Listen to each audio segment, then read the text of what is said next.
رمضان كريم كريم كريم شهر عظيم. الحمد لله ووفاء وسلام على عباده الذين اصطفى. اما بعد فاعوذ بالله من الشيطان الرجيم. بسم الله الرحمن الرحيم. يا ايها الذين امنوا كتب عليكم الصيام كما كتب على الذين من قبلكم لعلكم تتقون. صدق الله العظيم. وقال النبي صلى الله عليه وسلم من صام رمضان ايمانا واحتسابا غفر له ما تقدم من ذنبه. قول قال عليه الصلاه والسلام.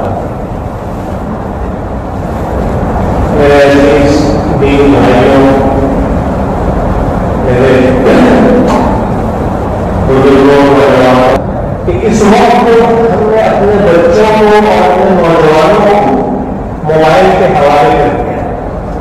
ہم نے اپنے ماں باپ سے سیکھا تھا، ان کے تربیت میں رہ کر کے ہم نے دین حاصل کیا، اور ہمارا کافی وقت ہمارے بزرگوں کے ساتھ گزرا. تو وہ ہمیں انگلی پکڑ کر مسجد میں لاتے تھے، وہ جمعہ ہوتے ہی بتاتے تھے کہ آج جمعہ کر دیے، آج ہمیں نہانا دھونا ہے اور مسجد جلد جانے کی فکر کرنا ہے. یعنی پہلے لگاؤ ہمارے، ہم اپنے بچوں کے ساتھ کنیکشن میں، ان کے ساتھ کانٹیکٹ میں، رابطے میں تھے. ہمارے بچے، ہمارے نوجوان ہم کو دیکھ کر سیکھتے تھے. لیکن آج اس میں ایک خلا ہو رہا ہے، ایک دوری ہو رہی ہے کہ ہمارے بچے بھی موبائل کے حوالے ہیں، ہمارے نوجوان بھی موبائل کے حوالے ہیں. تو جو ایک سلسلہ چل رہا، جو ہم سیکھتے آ رہے ہیں، تو سیکھنے میں ایک فرق ہو گیا. اسی وجہ سے ہماری تہذیب بدل رہی ہے، ہماری تہذیب متاثر ہو گئی. اور جو ہمارے نوجوانوں میں ایک سیکھنے کا عادت ہے کہ دیکھ کر لوگ سمجھ جاتے ہیں کہ میں فلاں فلاں کے گھر سے اس کا تعلق ہے، فلاں فلاں خاندان کا ہے، تو اس کے اخبار، اس کے بات چیت کرنے کا طرز، اس کے رہن سہن، اس کی ملاقات، وہ ساری چیز کیونکہ وہ اپنے باپ سے سیکھا ہوگا. آج کل کم وقت ان کو ملنے کی وجہ سے، موبائل میں دیکھنے کی وجہ سے زبان بھی بدل رہی ہے، تہذیب و تمدن بھی بدل رہا ہے. یہاں تک کہ وبا عطا ہمارے لباس پر بھی اس کا اثر آ رہا ہے. شریف گھرانے کے بچے جو ہوتے تھے وہ اپنے چہرے مہرے سے پہچانے جاتے تھے. لیکن اب ایک دور میں کہا جاتا تھا کہ بھائی گواروں کے بال رکھنے کا انداز ہے، گواروں کے لباس ہے، وہ ساری چیزیں بدلتی جا رہی ہیں. تو اس لیے کہنا یہ چاہ رہے کہ آج ہماری جو ذمہ داری ہے کہ ہم اپنے بچوں کو زیادہ سے زیادہ وقت دیں. زمانہ بدل گیا ہے. ایک زمانہ تھا کہ سختی کرتے تھے، اب ہم کو اپنے بچوں کے ساتھ دوستوں کی طرح رہنا پڑے گا، ان کو وقت دینا پڑے گا، ان کو سمجھانا پڑے گا. اور ایک تبھی یاد ہے کہ ایک بہت بڑی نعمت جو صرف قوم کو اللہ کا ہے. آج جو ہم مومن، آج جو ہم مسلمان ہیں، اس میں ہمارا کوئی کمال نہیں. اگر اللہ تعالیٰ چاہتے تو خدا نہ خواستہ کسی یہودی کے گھر میں پیدا کر سکتے، اللہ اگر چاہتے تو کسی عیسائی کے گھر میں پیدا کر سکتے، اللہ اگر چاہتے تو کسی ناستک کے گھر میں پیدا کر سکتے. اللہ جو چاہتے ہیں اللہ تعالیٰ جائے گا کہ اللہ کل مولود اللہ کہ تم میں سے ہر ایک کیا ہے فطرت میں پیدا ہے، یعنی فطرت اسلام پر سب پیدا کیا جائے. لیکن لیکن اس کے والدین اس کو یہودی، نصرانی یا مجوسی بنا دیتے ہیں. یعنی جو ماحول ملتا ہے اپنے والدین کو دیکھتا ہے اور دیکھ کر کے وہ ان سے سیکھتا ہے. جس کو یہودی ماں باپ ملے وہ یہودی بن جاتا ہے، جس کو نصرانی ماں باپ ملے وہ نصرانی بن جاتا ہے، جس کو مجوسی ملے وہ مجوسی بن جاتا ہے. لیکن ہمارے اللہ تعالیٰ کا بہت بڑا فضل ہے کہ اس نے اسلام مسلم گھرانے میں پیدا کیا. ہمارے ماں باپ مسلمان تو ایک بہت بڑی جو کٹھن گھڑی تھی کہ خود سے اللہ تعالیٰ نے ہمیں اپنے سلیم دیا تو اس نے حق راستہ اور حق مذہب کو ہمیں اختیار نہیں کرنا. کیا کوئی یہودی یہ کہتے کہ بچ جائے گا کہ کوئی یہودی کے گھرانے میں پیدا ہوگا، کیا وہ جہنم میں نہیں جائے گا؟ کیا کوئی نصرانی یہ کہیں کہ بچ جائے گا کہ میں تو نصرانی کے گھر میں پیدا ہوگا میں تو مجبور ہوں؟ نہیں، اللہ تعالیٰ نے ہر انسان کو اپنے سلیم دیا ہے. یہ اللہ تعالیٰ کا عدل ہے.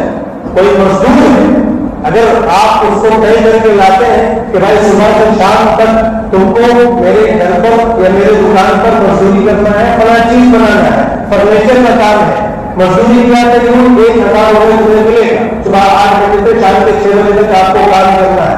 دونوں مزدور نے کام کیا. ایک مزدور کا کام آپ کو بہت پسند آیا تو وہ ایمانداری کے ساتھ، صفائی کے ساتھ، بہت پھرتی کے ساتھ، تیزی کے ساتھ وہ کام کر رہا. اب آپ شام میں اگر اس مزدور کو جس سے آپ خوش ہوئے تو اس کو اگر آپ 1,500 روپئے دیتے ہیں تو کیا کوئی آپ کو ظالم کہے؟ نہیں کہے گا، کیونکہ آپ نے 1,000 روپئے کر کے لایا. اب یہ ہے کہ 1,000 اس کو مل گیا، اگر اس کو 500 روپئے دیتے تو آپ کو ظالم کیا ہے. لیکن جب آپ نے اس کو 1,000 روپئے دیا اس کو اس کو 500 روپئے دیا ہے تو کوئی آپ کو ظالم نہیں کہے گا، بلکہ کہے گا کہ ہاں یہ تو بہت فیاض ہے، یہ اس کا فضل ہے.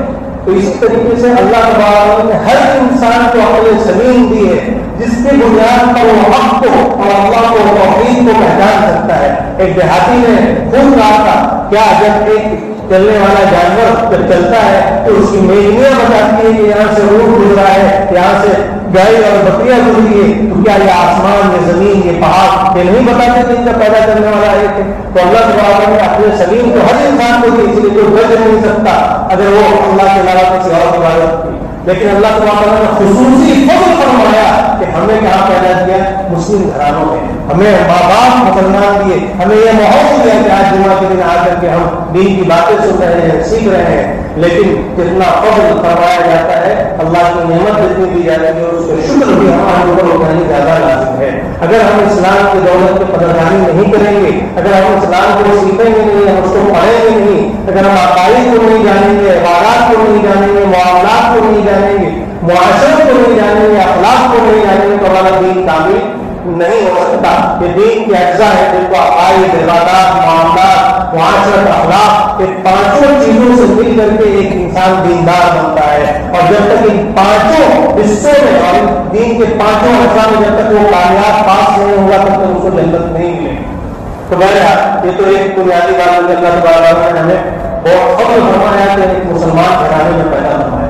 اب اسلام اتنی بڑی چیز کہ روزہ کیا ہے، اس کی حکمتوں کو جب ہم جانیں گے، دیکھیں گے. بہت سارے لوگ ایک جہالت کی وجہ سے، علم سے دوری کی وجہ سے، دین کا علم نہ ہونے کی وجہ سے کیسی کیسی باتیں کرتے ہیں. آج بہت سارے لوگ ہیں جو مسلمان گھرانے میں پیدا تو ہوئے لیکن کبھی کسی مسلم کی صحبت نہیں ملی اور دینداری ان کو نہیں ملی تو باتیں کرتے ہیں کہ بھائی ہمیں کیا ضرورت روزہ رکھنے کی، کیا ہمارے پاس کھانے پینے کے لیے نہیں؟ تمہارے پاس نہ دنیا کا علم ہے نہ دین کا علم، تم میرے احمق کو جانور ہو گئے. ایسا کیا ہے؟ اس لیے کہ تم نے جانا کیا ہے. انسان اس چیز کا نام تمہیں یہی نہیں معلوم. ایک انسان صرف ایک جسم کا نام نہیں ہے، انسان جسم اور روح دونوں کا نام. بلکہ اس جسم کے اندر سے اگر روح نکل جاتی ہے تو یہ ڈیڈ باڈی کہلاتی ہے، کہ ناش کہلاتی ہے. کتنے بڑے سے بڑا عالم کیوں نہ ہو، کتنے سے بڑا کوئی منسٹر کیوں نہ ہو، کتنے سے بڑا کوئی مالدار کیوں نہ ہو، جب اس کے جسم سے روح نکل جاتی ہے، کتنے ہی حسین و جمیل، کتنے ہی نوجوان ہٹا کٹا کیوں نہ ہو، خود اس کے اقربا جو اس کے قریب ہوتے ہیں، خود اس کے اولاد، خود اس کے بھائی، یہاں تک کہ کوئی نوجوان جاتا ہے تو خود باپ جس نے اس کو پالا پوسا بڑا کیا تھا اپنے ہاتھوں سے لے جا کر منو مٹی کے نیچے دبا دیا. اس کی باڈی میں کچھ نہیں ہوگا، لیکن جو اصل چیز جو اثر فرمایا کہ روح، وہ روح کیا ہو گئی، اس کے اندر سے نکل گئی. اب اس باڈی کا کچھ کرنا نہیں، اس کے کوئی مقصد نہیں، کسی کام کی نہیں. اس کو اگر ایک دن سے زیادہ رکھیں گے تو یہ دھوم آئے گی اور آپ کا بنا دشوار کر دیں گے. تو جس جسم کے اوپر ہم اپنی پوری زندگی خرچ کر دے رہے ہیں، اس کو کھلانے پر، اس کو پلانے پر، اس کو سنوارنے پر، اس کو بنانے پر، اس کو نکھارنے پر، اس جسم کی حیثیت کیا ہے؟ اس جسم سے جب روح نکل جائے تو اس جسم کو کون پوچھتا ہے؟ بتاؤ تو اس دنیا کے کسی طاقتور انسان کو کہ اس کی جسم محفوظ رکھی گئی ہو. صرف فرعون کو کہ اللہ تبارک نے عبرت کے لیے اس کو دکھا دیا اور قرآن میں اس کا ذکر کر دیا عبرت کے طور پر اس کی باڈی محفوظ. کیا لوگوں نے اس کو نمونہ کے طور پر جو اپنے آپ کو اللہ ربکم الاعلی کہتا تھا، آج اس کا حال نہیں. یہیں پر ایک بات فرعون کا جب ذکر گزرا تو ایک بہت اچھی بات یاد آئی، ذکر کروں گا کہ آج ہمارے اندر عقائد کی کمی ہے. ہمارے بچوں کے اندر جو عقیدہ ہونا چاہیے تھا، جو ایمان صحیح معلوم ہونا چاہیے تھا، وہ ایمان نہیں ہے. اس وقت غزہ کے مسلمانوں کو دیکھ، ایسے حالات گزرے، معصوم بچوں کو دیکھ کیسے حالات گزرے. کیا آپ ایک مثال پیش کر سکتے ہیں کہ کسی نے دین کو چھوڑا ہو, کوئی مرتد ہوا ہو, کوئی مرید ہوا ہو, کسی نے خودکشی کی ہو؟ ایک مثال آپ پیش کریں کیسے حالات ان کے اوپر ہے. آپ بتا سکتے ہیں ریکارڈ نکال کر کہ بھائی کسی نے خودکشی کری, کسی نے اسلام کو چھوڑ دیا تو یہودی بن گیا. ایک مثال آپ آج ہمارے اوپر جو حالات ان کے سامنے, وہ حالات ہمارے سامنے رکھتے جائیں اور اس کے بعد ہمارا ڈاٹا نکالے. کتنے لوگ مرتد ہو رہے ہیں, کتنے لوگ مرید ہو رہے ہیں, کتنے مسلمان خودکشی کر رہے ہیں. کیا وجہ ہے؟ وجہ یہ ہے کہ صحیح معنوں میں ایمان ہمارے پاس نہیں. اگر ہمارے پاس ایمان ہوگا تو ہم کسی ایمان میں گھبراتے نہیں, کبھی ہم خودکشی نہیں کرتے, کبھی ہم اس دین کو نہیں چھوڑتے. تو اس بچے کا جو مشکل سے 10 سال کا بچہ ہوگا تو ان کے ماں باپ نے, ان کے بزرگان دین نے, ان کے علماء نے عقائد کو, قرآن کو ان کے اندر کس طریقے سے گھول کر کے پلا دیا ہے. وہ کہہ رہا تھا ایک بچہ کہ ٹرمپ نے بھی کچھ کہا کہ ٹرمپ سے پہلے بھی ایک بہت بڑا اپنے آپ کو خدا کہنے والا آیا تھا جو کہتا تھا کہ اللہ رب کو میں تمہارا سب سے بڑا رب ہوں. لیکن جب وہ سمندر میں ڈوبا تو معلوم ہو کہ اس کو تیرنا بھی نہیں آتا. فرعون کہاں دریائے نیل میں ڈوب کے ہو گئے. تو ایک چھوٹا سا بچہ کہہ رہا کہ اس سے پہلے بھی بہت سا خدا کہنے والے گزرے, لیکن جب دریائے نیل نے اپنے آغوش میں اس کو لیا تو وہی توفا ہو کر جو مر گیا. تو کہا کہ جب پانی میں گیا تو معلوم ہے اس کو تیرنا بھی نہیں آتا. تو اس لیے عقیدہ ہے, تو یہ عقیدہ گھول کر کے پلانا پڑے گا اپنے بچوں کے ذہنوں میں, ان کے دماغ میں اس کو بیٹھانا پڑے گا, ورنہ آگے جو حالات ہے اس کا مقابلہ ممکن نہیں ہے. یہ جو دور ہے, جس دور کے بارے میں ہم نے بچوں میں پڑھا تھا, دجال آئے گا, ایسا ہوگا ویسا ہوگا, یہ وہی دور ہے. قرآن نے کیا دیا, وَلَنَبْلُوَنَّكُمْ بِشَيْءٍ مِّنَ الْخَوْفِ وَالْجُوعِ وَنَقْصٍ مِّنَ الْأَمْوَالِ وَالْأَنفُسِ وَالثَّمَرَاتِ. کہ جو علماء یہاں موجود ہیں وہ جان رہے ہیں قرآن کی تعبیر کیا ہے. وَلَنَبْلُوَنَّكُمْ, ہم ضرور تمہیں آزمائیں گے. تم کو خوف کا ماحول دے کر بھوک کی بھی حالت آئے گی, تمہارے مال میں بھی کمی کریں گے, ہم تمہارے جانوں میں بھی کمی کریں گے. وَبَشِّرِ الصَّابِرِينَ, لیکن خوشخبری یہ صبر کرنے والوں کے لیے. قرآن میں اللہ کہہ رہا ہے حَسِبَ النَّاسُ أَن يُتْرَكُوا أَن يَقُولُوا آمَنَّا, کیا لوگوں نے سمجھ رکھا ہے کہ چھوڑ دیے جائیں گے صرف یہ کہنے کے لیے ایمان لے ہیں تو ہم نائز کرو وہ آزمائے نہیں کریں گے؟ نہیں, ایسا نہیں ہے. اس سے پہلے بھی ہم نے آزمایا ہے اور ہم ضرور آزمائیں گے. ہم دیکھنا چاہتے ہیں کہ تم میں سے کتنے سچے ہیں اور کتنے جھوٹے ہیں. تم جو اپنے آپ کو مسلمان کہتے ہو, تم جو اپنے آپ کو مومن کہتے ہو, تو کتنا تمہارا ایمان پختہ ہے. کچھ لوگوں نے غزہ کے معصوم بچوں کو ثابت کر کے دکھا دیا کہ کوئی ہمیں ہلا نہیں سکتا, کوئی ہمیں مٹا نہیں سکتا. تو اس طریقے کی ایمان کی ضرورت ہے. بہرحال میں یہ کہہ رہا تھا کہ انسان جو نام ہے جسم اور روح کا نام ہے, اور اصل کیا ہے, یہ روح ہے. جب یہ جسم نہیں تھا تو یہ ہماری روح, یہ روح دنیا میں آنے سے پہلے عالم ارواح میں تھی, اور جب یہ جسم نہیں رہے گا تو یہ ہماری روح رہے گی. کہاں رہے گی؟ عالم برزخ میں رہے گی. مرنے سے لے کر کے حشر کے میدان میں اٹھائے جانے تک ہم کہاں رہیں گے؟ عالم برزخ میں رہیں گے, اور جو حشر کے میدان میں دوبارہ کیا ہو رہا ہے, اٹھایا جائے گا. تو اس جسم کے اصل جو ہے وہ روح ہے, اور روح کی بھی غذا ہے. جس طریقے سے جسم کی غذا ہے اسی طریقے سے روح کی غذا ہے. اور جس نے اپنے روح کو طاقتور کیا, اسی طریقے سے کسی دانا نے اپنے بچوں سے پوچھا, سوال کیا کہ میرے اندر دو بھیڑیا ہے. ایک بھیڑیا ہے جو بہت غوثر ہے, جو بہت زیادہ حسد کرنے والا ہے, جو بہت گناہ کرنے والا ہے, جو بہت لالچی ہے, جو بہت زیادہ جھگڑالو ہے, جو بہت زیادہ گالم گلوچ کرنے والا ہے, جو لوٹ پاٹ کرنے والا ہے.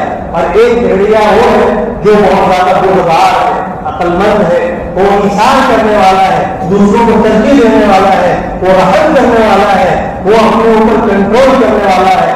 تو بتاؤ کہ ان دونوں کا جب جھگڑا ہوگا تو کون جیتتا ہوگا؟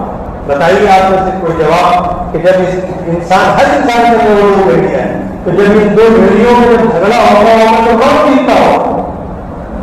بتا سکتے کون جیتتا ہوگا؟ تو جواب دیا ہے وہ جیتتا ہے جس کو میں کھانا کھلاتا ہوں, جس کو میں غذا دیتا ہوں, وہ بھیڑیا جیتتا ہے. ظاہر سی بات ہے, جس کو غذا ملے گی وہ طاقتور ہوگا, اور جس کو غذا نہیں ملے گی وہ کمزور ہوگا. جو طاقتور ہوگا وہ کمزور ہوگا, آگے ہو جائے گا. بس ہر انسان کے اندر دو بھیڑیا ہے, ایک اس کا نفس ہے, ایک اس کی روح ہے. تو اگر ہم اپنے نفس کو پورا کر رہے ہیں, اس کی ساری ضروریات کو پوری کر رہے ہیں, اس کو کھلا رہے ہیں, اس کو پلا رہے ہیں, اس کو بنا رہے ہیں, اس کو سنوار رہے ہیں, اس کے ہر خواہش کو, کہ وہ تو ہر خواہش چاہتا ہے نا, وہ تو چاہتا ہے کہ میں اچھی سے اچھی چیزوں کو دیکھوں، میں ہر طرح کی بے حیائی کروں. دو شہوات ہیں، ایک پیٹ کی شہوت ہے اور ایک شرمگاہ کی شہوت ہے. شرمگاہ کی شہوت میں سارے سننے کی چیزیں، آج جو ہمارے نوجوان گانا سنتے ہیں، جو آج ہمارے نوجوان بے حیائی کی چیزیں دیکھتے ہیں، جو ہمارے نوجوان گھومتا ہوں دیکھتے ہیں کہ میں مسلمان معاملہ مسلمان آبادی پھر بھی گانے کی آواز ہے، ناچ گانے ہیں، ہماری بچیاں بال کھول کر کے گھوم رہی ہیں، بے پردہ گھوم رہی ہیں. تو کیا چیز ہے؟ یہ وہی ہے کہ ہم تو نفس کو غذا دے رہے ہیں لیکن اپنے روح کو غذا نہیں دے رہے ہیں. اگر ہم اپنے روح کو غذا دیں گے، ہم اپنے روح کو 5 وقت نماز پڑھیں گے، ذکر کریں گے، گناہوں سے اس کو بچائیں گے تو ہماری روح طاقتور ہوگی. اور جب ہماری روح طاقتور ہوگی تو ہمارے نفس کو پٹک کے رکھ دیں. آج جو کہتے ہیں کہ آپ سنتے ہیں لیکن عمل نہیں ہوتا، نماز کی پابندی نہیں ہو پاتی ہے.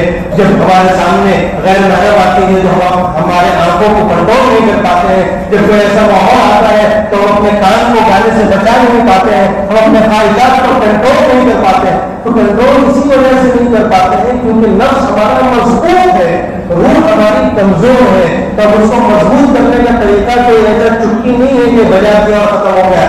آپ کو اپنے نفس کے غذا کو کمزور کرنا پڑے گا، اسے تب خوراک دینا پڑے گا، اور ادھر روح کو زیادہ خوراک دینا پڑے گا. جب روح طاقتور ہوگی تو نفس کو آسانی سے شکست دے دے گی. تو یہ رمضان کا مہینہ اسی لیے ہے. یا ایھا الذین آمنوا کتب علیکم الصیام، اے ایمان والو ہم نے تمہارے اوپر روزے کو فرض کیا ہے.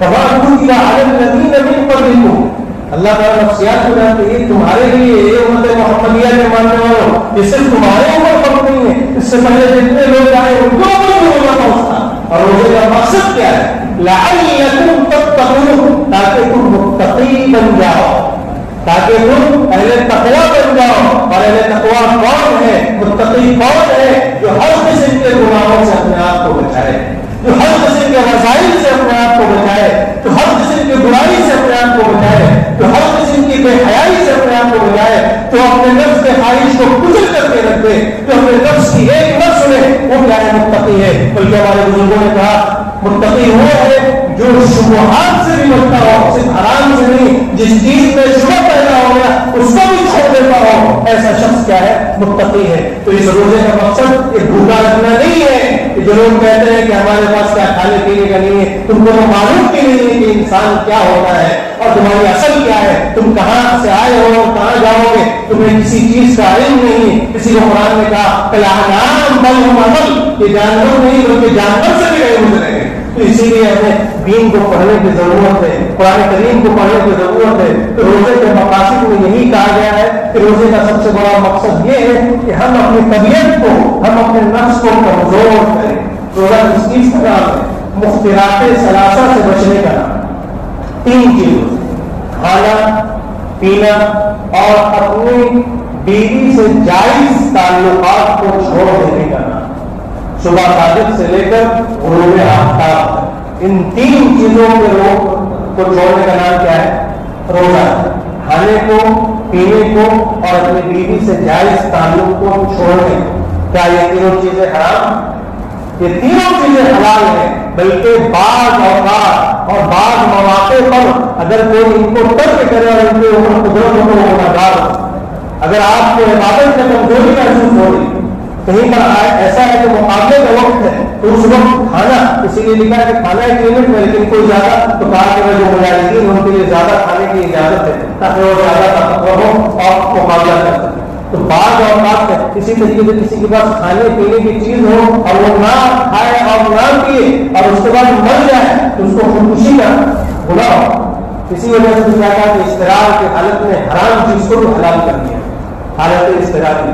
تو یہ تینوں چیزیں حلال ہیں. تو اللہ تعالیٰ نے روزے کی حالت میں حلال چیزوں سے رکھنے کا کیوں حکم دیا؟ تو بتایا کہ اصل عبادت میری اطاعت کا نام ہے. عبادت زیادہ سجدے کرنے کا نام نہیں، زیادہ تسبیح ہونے کا نام نہیں، زیادہ تلاوت کرنے کا نام عبادت نہیں ہے. عبادت تمکن عبادت کی روح اطاعت خداوندی ہے. اگر آج جمعے کے دن ہم کھڑے ہو جائیں کہ آج جمعہ کا دن ہے، آج ہم 2 رکعت نہیں، آج ہم 4 رکعت پڑھیں، تو کیا ہماری نماز ہو گئے؟ کیوں نہیں ہو؟ تو گناہ کا کام کر رہا ہے. اگر فجر نام میں ہے کہ نہیں حالات خراب ہیں، ہم 2 کے بجائے ابھی 4 رکعت کیا کریں گے؟ فجر پڑھیں تو پڑھ سکتے ہیں؟ نہیں پڑھ سکتے، کیونکہ یہ منمانی ہو جائے گی. اللہ